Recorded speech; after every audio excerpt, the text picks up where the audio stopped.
और मुसलमानों पे जो पूरे देश में हमला है उसको कंडेम करने के लिए आज हम यहाँ पे करते हैं। ये विश्वविद्यालयों पर बुलडोजर चला रहे हैं, ये फंडामेंटल राइट्स पर बुलडोजर चला रहे हैं। ये है कि लाल बहादुरी को जो तानाशाही रवैये से बंद कर दिया गया बिना किसी नोटिस के से और गुंडों से हुड़दंगी करा करके और हवन यज्ञ करा करके गेट तोड़ करके 2014 के बाद से लगातार हम देख रहे हैं कि मस्जिदों पर और माइनॉरिटीज इंस्टीट्यूशन जैसे क्रिश्चियंस पर, दलितों पे लगातार हमला हो रहे हैं। अगर वो जर्जर है तो उसको मरम्मत कराने की जिम्मेदारी किसकी थी? 5 करोड़ फंड जो एलोकेट हुआ था वो कहाँ गया?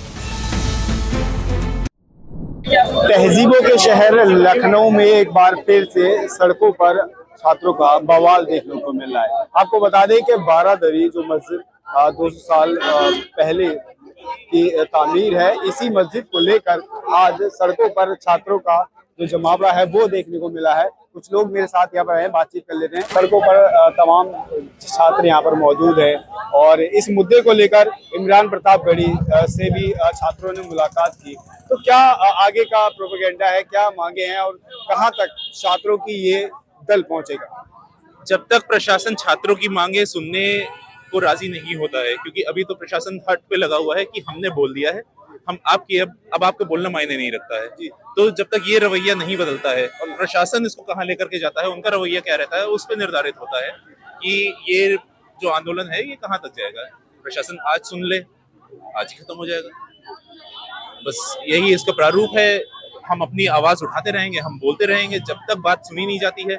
और हमारी मांग एक ही है कि गैर कानूनी तरीके से कोई कार्रवाई नहीं होगी, जो होगी कागजी तरीके से होगी। चाहे बरादरी की जर्जरता, उसका प्रिजर्वेशन, उसमें फंड लगना, नमाज रोकना, सील करना, कुछ भी करना, FIR करना, ऐसे मौखिक धमकी से और गुंडों से हुड़दंगी करा करके और हवन यज्ञ करा करके, गेट तोड़ करके, इस तरह की गैर कानूनी गतिविधियों से जो है हम डरने वाले नहीं हैं। हम अड़े रहेंगे। जो कार्रवाई करनी है आप कानूनी तरीके से करिए, संवैधानिक तरीके से करिए। 2 दर्जन से ज्यादा मुकदमे दर्ज हो चुके हैं। जी, इस पर क्या कहना चाहेंगे? छात्रों के ऊपर 2 दर्जन से ज्यादा मुकदमे दर्ज हो चुके हैं। किस चीज के हुए हैं? शांतिपूर्ण तरीके से वहां पर आंदोलन कर रहे थे, वो वहां पर प्रदर्शन कर रहे थे, अपनी मांग रख रहे थे और उसके ऊपर उनके ऊपर मुकदमा हुआ है। साफ तौर पे ये एक टैक्टिक है इंटिमिडेशन की। उनको लगता है कि छात्र हैं, उनके ऊपर उनके अभिभावकों का प्रेशर है तो पीछे हट जाएंगे। 2-4 नेताओं को छोड़ करके बाकी सारे जो है गुटबाजी में आ जाते हैं। जब उनके माँ बाप से उनको 2-4 डांट पड़ेगी तो सब पीछे हो जाएंगे। इंटिमिडेशन की टैक्टिक है ये साफ तौर पे। तो इंटिमिडेशन आज तक क्या सॉल्व कर पाया है? इंटिमिडेशन से किसी तरह का कोई निष्कर्ष नहीं निकलता है। अगर ये हटपूर्ण तरीके से, जिद से अगर ये अपनी कर भी ले जाते हैं तो समाज में एक ऐसी दरार पड़ेगी जिसको आगे आने वाली कई पुश्तें भर नहीं पाएंगी। बुलडोजर राज को ध्वस्त करो, क्या मस्जिद के पास बुलडोजर भी पहुंचे थे? जी हाँ, ये इनकी पॉलिसी है कि इस तरह के जितने भी राइट्स हैं, जितने भी कॉन्स्टिट्यूशनल मोरालिटी है, उसको ध्वस्त करो। यही इनका बुलडोजर राज है। ये विश्वविद्यालयों पर बुलडोजर चला रहे हैं, ये फंडामेंटल राइट्स पर बुलडोजर चला रहे हैं। इनका बुलडोजर कॉन्स्टिट्यूशन पे चल रहा है। इसी पॉलिसी के तहत विश्वविद्यालय की जो सोशल लेगेसी रही है, लाल बरादरी एक हिस्टोरिकल मॉन्यूमेंटल बिल्डिंग है।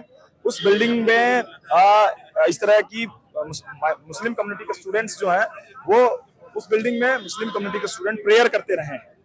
लेकिन रमजान के समय में RSS के चीफ मोहन भागवत आते हैं और उनका जो कम्युनल एजेंडा है, उस कम्युनल एजेंडे पर काम करता हुआ विश्वविद्यालय प्रशासन माइनॉरिटीज के जो राइट टू प्रेयर है उसकी कोई कद्र नहीं करता है और उसको लाल बरादरी को सील कर देता है, ये आरोप लगाते हुए कि वो जर्जर। अगर वो जर्जर है तो उसको मरम्मत कराने की जिम्मेदारी किसकी थी? 5 करोड़ फंड जो एलोकेट हुआ था वो कहाँ गया? ये विश्वविद्यालय प्रशासन इसका कोई जवाब नहीं दे रहा है। उसने सिर्फ एक एजेंडा अपनाया हुआ है कि माइनॉरिटीज को उनके राइट्स के ऊपर उनको बुलडोज कर दिया जाए। उनको अपने प्रेयर करने का हक नहीं है। उनको किसी भी प्रकार का जो फंडामेंटल उनको गारंटी हमारा संविधान देता है, उस गारंटी से उनको वंचित कर दिया जाए। ये कोशिश, इसके खिलाफ आज हम लोग यहाँ खड़े हैं। सभी लोग हमारे साथ यहाँ पर बात के लिए। क्या नाम है आपका? मेरा नाम मोहम्मद इफ्तिखार है। इफ्तिखार भाई, क्या मामला है जो सड़कों पर आज इतनी तादाद में छात्र? क्योंकि लखनऊ विश्वविद्यालय मैं खुद छात्र रहा हूँ। वहाँ पे क्या कहते हैं 100-200 साल से नमाज पढ़ी जा रही थी। वहाँ पे नमाज की पाबंदी लगा दी गई है, ताला लगा दिया गया। ना हमें कोई नोटिस दी गई, वहाँ के बच्चों को ना कोई नोटिस दी गई, ना कोई पहले इन्फॉर्म दिया गया। या तो हमें नमाज पढ़ने कोई दूसरी जगह दी जाए। और जब से कॉलेज यूनिवर्सिटी में मोहन भागवत जी आए हैं, वहाँ पे सांप्रदायिकता का माहौल लगातार बना हुआ है। ये हर तरफ से क्या कहते हैं ये गलत काम किया जा रहा है बच्चों के साथ। रमजान का महीना है, रमजान के महीने को लेकर कहीं स्पेशली इस चीज के जो कानून है वो तो लागू नहीं किए जा रहे। अब कुछ भी सरकार की पूरी मिली भगत है, सरकार और आरएसएस मिलकर पूरे लखनऊ विश्वविद्यालय में हावी हो रही है, पूरा कार्य उन्हीं का है। और भी लोग हैं यहाँ पर, बात कर लेते हैं। और भी छात्र हैं जो क्या जनाब, क्या नाम है आपका, क्या नाम है? जी, मेरा नाम अमन है और मैं लखनऊ विश्वविद्यालय का छात्र हूँ और आयशा का भी एक्टिविस्ट हूँ। जी। अमन भाई, क्या मामला है जो आज इतनी तादाद में सड़कों पर छात्र उतरे हुए? छात्र अपनी कुछ मांगों को लेकर उतरे हैं, जिसमें प्रमुख मांग ये है कि लाल बहादुरी को जो तानाशाही रवैये से बंद कर दिया गया है बिना किसी नोटिस के, जहाँ पर पिछले 200 वर्षों से नमाज अदा होती रही है, उस प्रकरण में हम इसलिए प्रशासन के पास आए हैं कि आप उसको खोलिए, आप उसको रिस्टोर करिए अगर जर्जर है, लेकिन उसको तानाशाही रवैये से सील करना बंद करिए। और मुसलमानों पे जो पूरे देश में हमला है उसको कंडेम करने के लिए आज हम यहाँ पे एकत्रित हुए हैं। किस तरह से आप बता रहे हैं कि पूरे देश में मुसलमानों का 2014 के बाद से लगातार हम देख रहे हैं कि मस्जिदों पर और माइनॉरिटीज इंस्टीट्यूशन जैसे क्रिश्चियंस पर, दलितों पे लगातार हमला हो रहे हैं। आप आज आए दिन न्यूज देख सकते हैं, दलित को घोड़ी चढ़ने दिया, पेशाब कर दिया गया, मार दिया गया वगैरह वगैरह। ये न्यूज लगातार ऐसे मेन स्ट्रीम मीडिया में रहती है। दूसरी बात, मस्जिदों पर हमला हम लोग लगातार कुछ चुनिंदा जो हिंदुत्ववादी संगठन है उनकी ये गतिविधियां देखते रहते हैं कि कुछ ना कुछ करके वो या मुद्दा हो गया कि मंदिर निकाल दिया, ये निकाल दिया, वो निकाल दिया कर करके एक इस तरीके से लगातार ये हमला है। फिलहाल जो लखनऊ यूनिवर्सिटी के छात्र हैं उनका आरोप है कि कहीं ना कहीं यूनिवर्सिटी द्वारा उनको गुमराह किया जा रहा है। फंड आता है लेकिन फंड वो वहाँ लगाया नहीं जाता।